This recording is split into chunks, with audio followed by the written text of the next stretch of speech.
You are watching CIOTV by Enterprise IT World, a production of Accent Info Media. Ladies and gentlemen, welcome to CIOTV.live, a production of Accent Info Media and a sister concern of Enterprise IT World, the leading CIO magazine in the region. This episode of CIO Interviews powered by Beam Software, the leader in backup solution that delivers cloud data management. Today, my guest is Mr. Subhojit Roy, CIO at SBI Mutual Fund. Mr. Subhojit is a professionally qualified and experienced CIO with proven track record of planning and delivering business transformation initiative, building enterprise solution architecture, and managing enterprise level information security and technology operations, resulting in competitive advantage, improved customer experience, and business value. He's a result-oriented leader with enriched expertise and experience in technology, information security, and business domains. Mr. Subhojit, a warm welcome to you to CIOTV.live. Thank you very much for sparing time to speak to us. Yeah, thank you, Sanjay, for kind and nice introduction. And thank you very much for inviting me and having this opportunity to discuss some of the critical issues which are we are dealing on a day-to-day basis and going forward.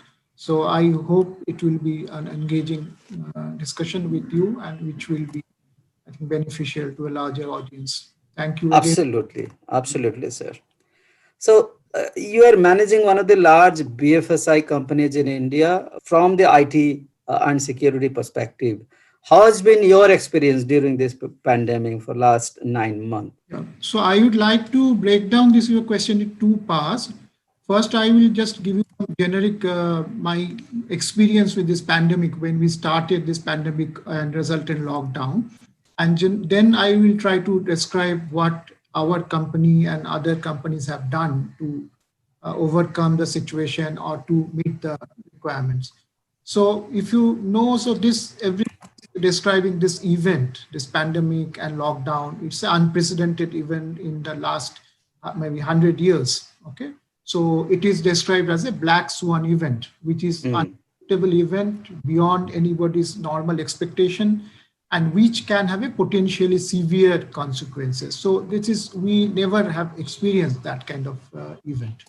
So at the start of the event, which resulted in lockdown, there are two major concerns to like me as a CIO of the company or the company as a whole or most of these BFSI or general companies in the Indian market.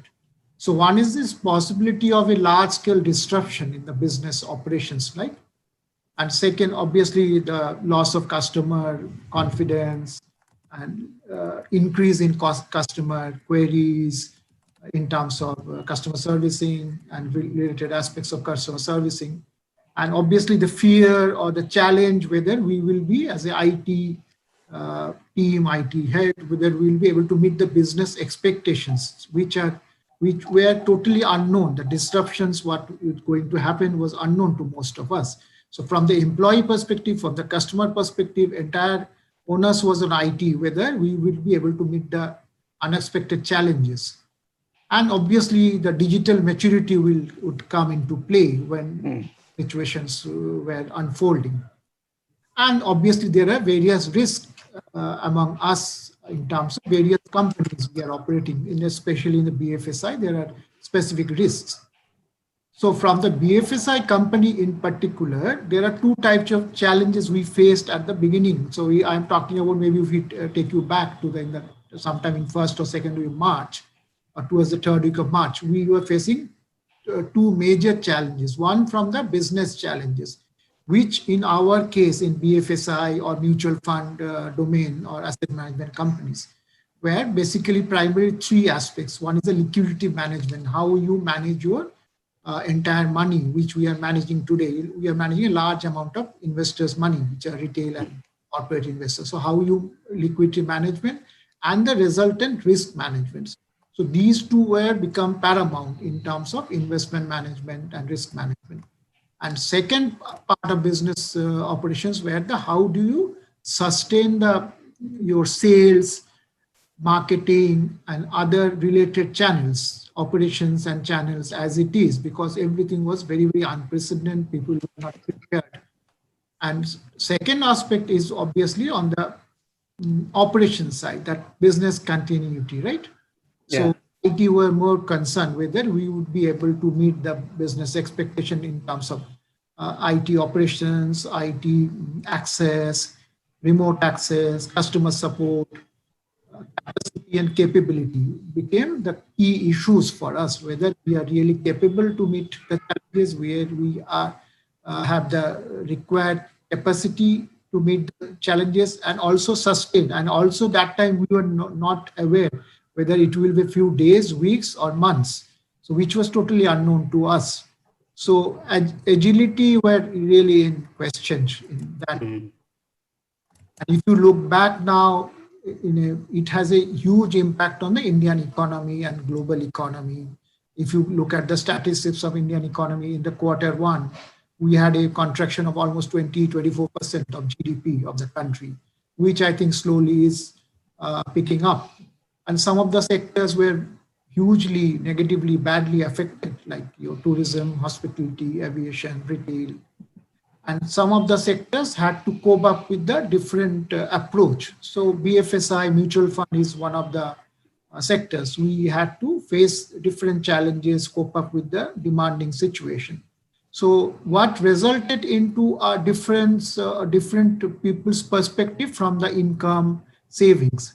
So most of the urban and semi-urban people spending or savings patterns definitely changed within few months. So a lot of people went for a savings, financial planning. So that helped, that also posed different challenges to mutual fund company. Like we had to meet the expectations of the new age investors and customers and corporate investors, where the savings pattern also changed. A lot of people understood the financial planning. Okay. So that's why that is become very challenging. And if you look at initial few months, everything went for a toss from April, May, June, first quarter, we had a very horrible time. And obviously second quarter, June, July, August, September, we have recovered. If you look at our assets under management has gone up during this quarter, in the second quarter of the financial year by almost 15.5%. Today we are, as on end of September, we are managing almost 4,21,000 plus crores of rupees of money of assets, which stood at 3,64,000 odd at the end of the first quarter. So there's a 15% growth in AUM. Okay.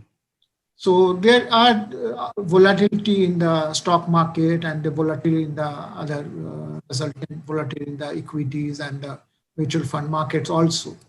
So ultimately it posed two questions to us. One is the opportunities, one is the challenges. It had this pandemic and lockdown had both in front of as a CIO, right? So we had opportunities and we had challenges. So opportunity was how IT and security can be really integrated, because so far we have been working slightly more in silos between IT and security. So with the security threat becoming more larger and larger and more real in most of the Indian companies and other companies globally. So IT and security had to be really integrated, had to work together to meet this challenges of business processes and securing your infrastructure, data. So that was one opportunity you can look at. And obviously we have got the opportunity to relook your architecture, so that how you scale up, how you become more agile, how you deliver fast. So those give us a sort of a triggers or opportunity for IT to relook at yourself. Okay. And resulted into how you start modernizing your IT applications, IT landscape, IT infrastructure. So like you're looking at the cloud journey, looking at more end-to-end digitization of your various processes. So at the same time, we have a lot of challenges. One, as I mentioned, this cyber attack or information security threats, that's become much real and more imminent from in the last 1 year or so. And with the pandemic and lockdown, it has become really, I mean, and you can go through, you can read a lot of news items which are coming up very frequently in the public domain. So it shows that every company is today prone to attack. There can be breach, there can be attack. So how best you can try to defend, detect, and ready to prevent, and also ready to recover from the threats. So that become a big challenge for any CIO, any CISO, any company. It's not only at the IT or InfoSec level, it became a challenge for the entire board of the company at the CEO level. One of the critical aspects is the skill set. So it demands a huge skill set to meet these challenges of real threat, which we are facing from various angles in the cyber world. So this is our general experience in the last, maybe in the initial April to June. Things were very volatile, very uncertain, and we had to cope up a lot of things. So then luckily, most of us, and especially our company, had invested a lot of efforts and money and technologies in processes in disaster recovery, business continuity in last 10 years or so. So that helped us a lot in terms of our readiness, of preparedness to deal with this kind of situation. So if you look back in terms of sometime in last week of March, within 2 weeks' time, we could scale up things in very fast. And by first week of April, we could work 100% from home, entire workflows of the company.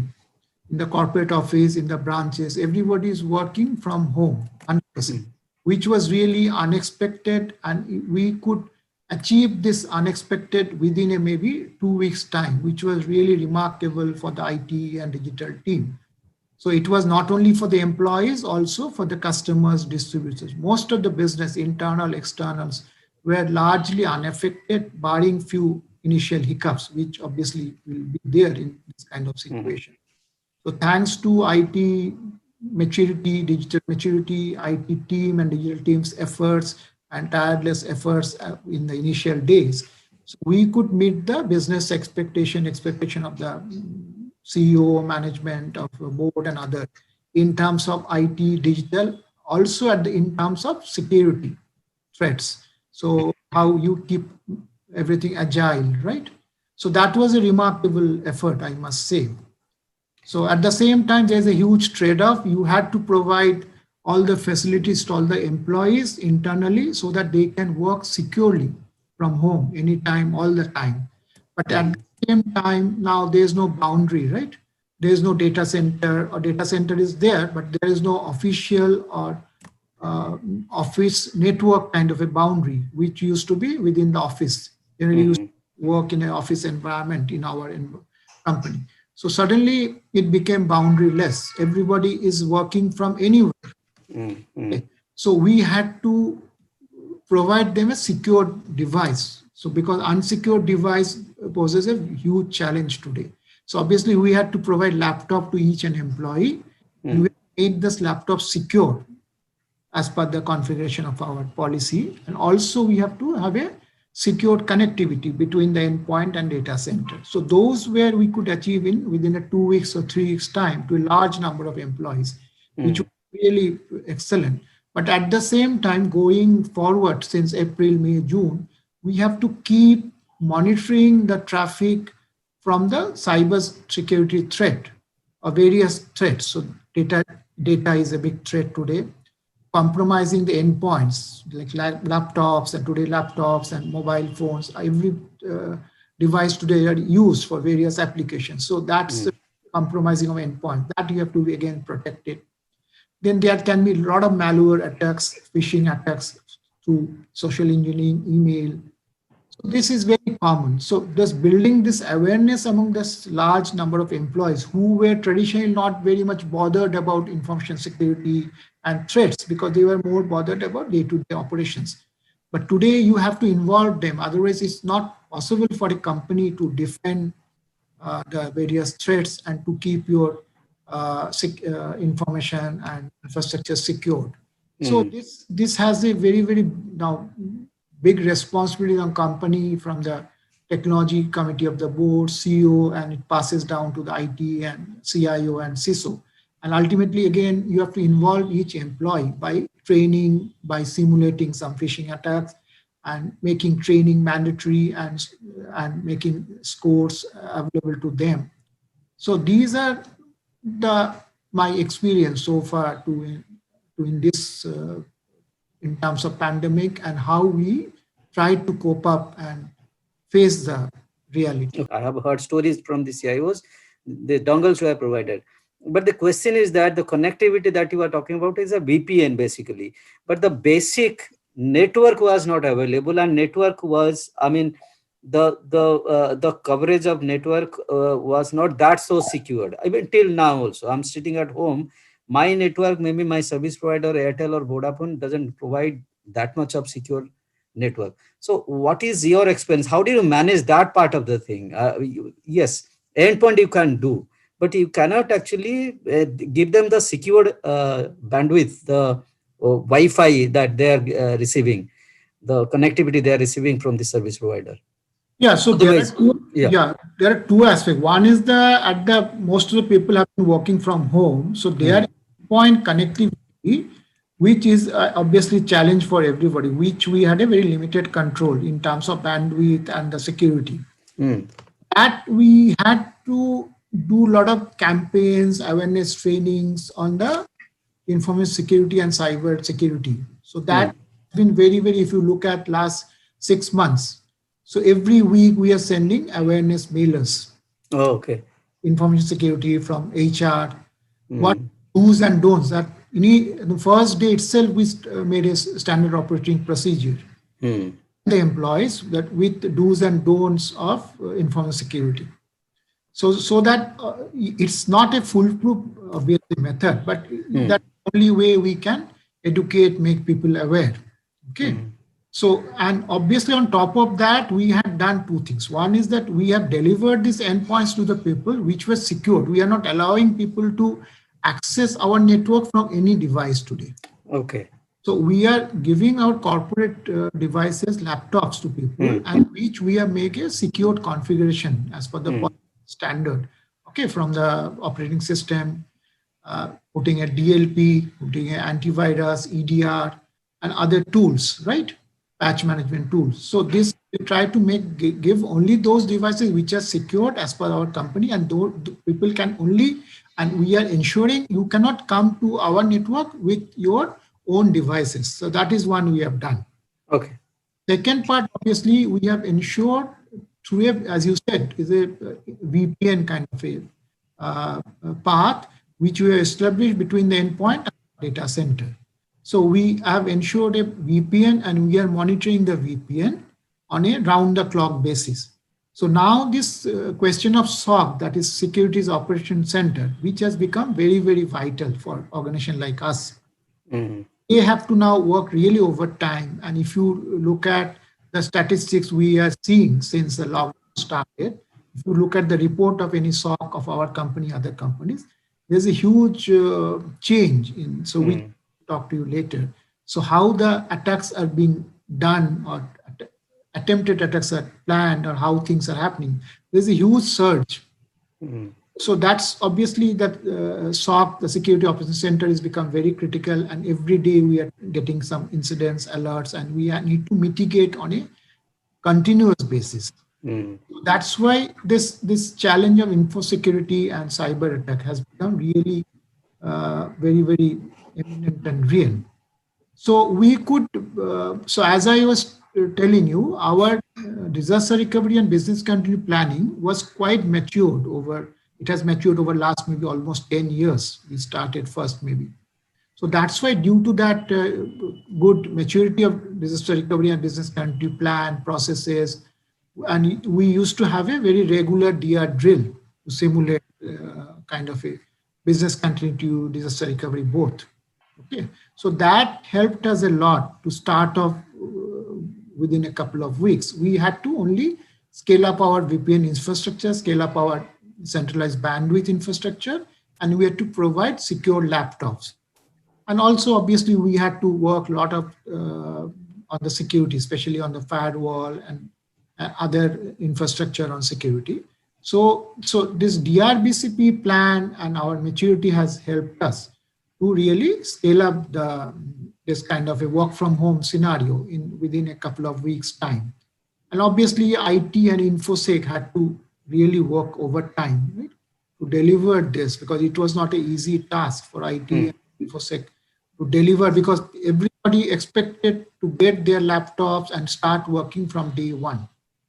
So we have really and do a lot of hand holding, IT support, how to really establish VPN connectivity, how to log in, and how to access either the application and the network drives of the company in a secure manner. So IT team had to really work overtime of supporting and hand holding, and so that was a big task for us, right? So, in a nutshell, this DRBCP, that is Disaster Recovery and Business Continuity Planning processes and maturity, that helped us. And we, over the years, we learned, right, what to not to make some of the basic mistakes most of us used to do at the beginning when we started our DRBCP journey. That we need to have a top level, like board kind of buy-in, which is important.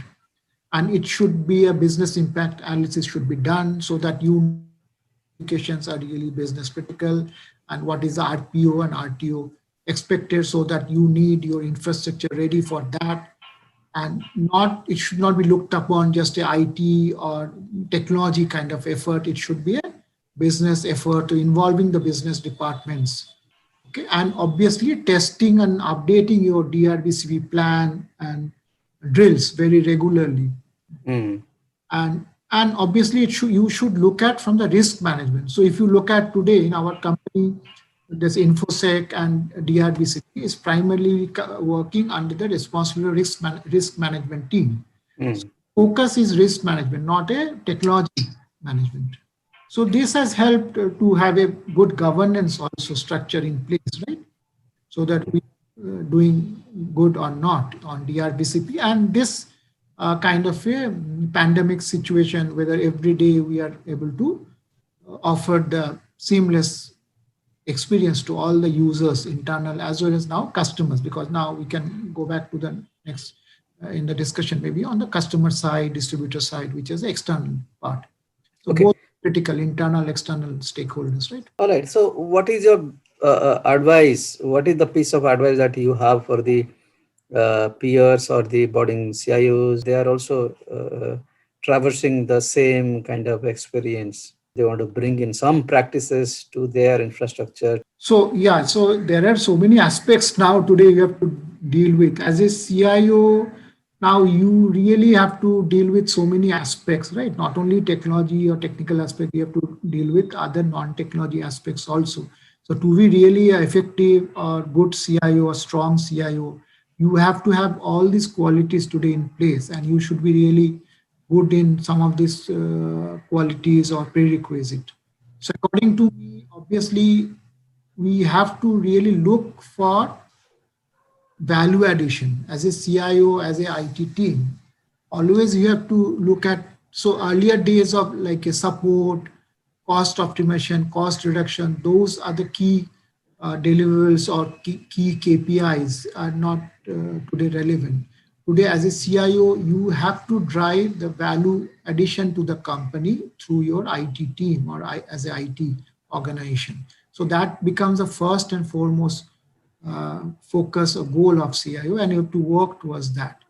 And also, we are trying to change our mindset or culture from technology focus or that kind of support focus to a really customer focus means employee as well as end customer. So our entire mindset has to change to a customer focused mindset and problem solving mindset. So how much time we spend, what we did, most of the people, business side, other CXOs or department heads or CEOs, or they are not bothered. They are bothered really how much we are able to deliver, how much value we deliver, what problem we could solve, what innovation we can bring, and how much it can deliver for the end customers, employees. And so this customer focused mindset is becoming very key for us to really survive into this scenario. And obviously, at the end of the day, you have to deliver innovative solutions to the end target audience, which are employees and the customers. And one of the underlying skills which we need to develop as a CIO is the communication, which we have been traditionally weak. So to achieve all these things, communication is also becoming very, very paramount and important.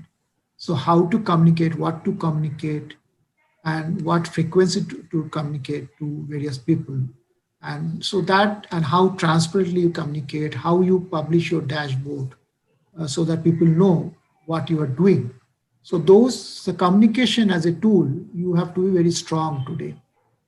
So these are the new norms which most of the CIOs are aware, but it's very difficult to really adopt and change yourself. So, but you have to be very careful and mindful in changing. Otherwise, your real role in the company will be at a question.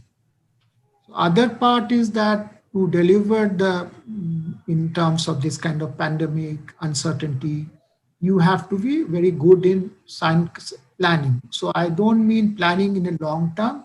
Today you have to plan in a short term, medium term, long term. All three aspects you need to plan. So you have to be very plan in a short term, in a 1 to 3 months time. Also you have to plan for 6 to 9 months time, and also you have to plan beyond 1 year. All three horizon you have to plan, and your planning in three horizons changes. First horizon, immediate horizon of planning is how I survive today. So my March and April, our focus was how to survive, offer complete access and operations to all the people, all the employees and customers. How to meet the cost reduction expectation, how to maintain the business operations, okay, how to maintain any breakdown in the IT infrastructure, data center, network, other aspects. So that was the immediate plan for the short term, as we call it, survival. Then the medium term, which is the 6 months to 9 months, you have to revive. You have to focus your actions in the revival mode, right? You have to build your IT, which are more robust, resilience, especially the IT infrastructure. And then you have to focus on the long term, which is really revitalizing your IT infrastructure, these strategic projects. So these, you have to be very mindful of this kind of planning. And then obviously as a CIO, you have to be very strong in decision making, because today you are a challenge or flooded with so many conflicting choices. A lot of informations are coming from various sources, internal, external. Within that, you have to select the best option in a very short time. So your decision making ability in a conflicting situation is a key for your success. And on top of that, today everybody has to be agile. So agile is becoming a buzzword, right? Really not a buzzword. Really, today is a reality. Today, to survive in any environment today, from the company perspective, from the business perspective, from the IT perspective, you have to be really agile, because everything you have to, maybe you can fail, but so you can do in bits and pieces. You can try out new stuff in small steps, and then there's obviously you can fail, that nobody will blame you for failure, but obviously you have to take some risk and you have to agile and experiment. But the moment you fail, so that you can come back and try again. So agility in terms of project management or innovation or product development, so those are becoming a key aspect of any CIO today. Okay, so that's a really today is a buzzword, and it's a reality of agility. Okay. At the end of the day, you have to ensure the business continuity. So that is your primary goal and your primary KPI. The business should go on as it is. Business continuity should be uninterrupted. Okay, and then we have to negotiate the security threats and challenges, which are today non-negotiable. Right, we cannot compromise on security, cybersecurity, and other various security threats. So these way you have to survive, and also you have to plan for the future. All right. Thank you very much, Mr. Subhojit Rai, Senior Vice President, CIO, SBI Mutual Fund for taking out time and speaking to CIOTV.live. It has been a great learning for me. One word or one sentence, if I can summarize that, one of the reports says that CIOs have the potential to become COO. So it means the CIOs need to put the business hat on their head along with the technology hat, because they understand the ins and outs of the enterprise from the eyes or using their eyes of technology. So thank you very much. See you some other time and speak on other topics. Yeah, thank you very much. I hope we had a very engaging discussion, and I enjoyed today's discussion. Absolutely. Absolutely. Me Thank you too. very much, and look Thank you. forward to meeting you again. Definitely. Thank you very much. Thank you.